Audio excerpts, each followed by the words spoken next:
Ali ne planiram ove godine, nisam bio do 10 dobrih godina. Da vam kažem, ja sam tu na Keju, a ovde nam je more, na Ibru, lepota u Boga. Svakog leta sam tu i tako.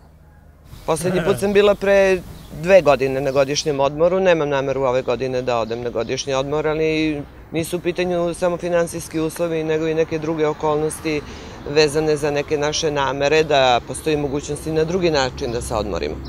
A sa godinama sve više shvatam da more nije jedini oblik ove rekreacije. Mi imamo kuću u Žiči i to je neka vrsta našeg malog Letnjikovca gde provodimo od pre 3 godine godišnji odmor. Prošle godine sam bila, a i ove godine planiram. Pa ne planiram, ne to što ne bih volao, međutim finansijski uslovi su vrlo loši. Zadnji put sam bio na moru, možda i bruka da kažem, ali tako je, ne vredi, bio sam pre 15 godina. Ja bih volao da odem, međutim, takva situacija, ja da pozajmim na silu, da to je teško se živi. Pa verovatno planiram. Prvo da upišem studije, pa onda kasnije. Pre 10 godina, a za ovu godinu u mislima, a unuk će sa tatom i sa mamom.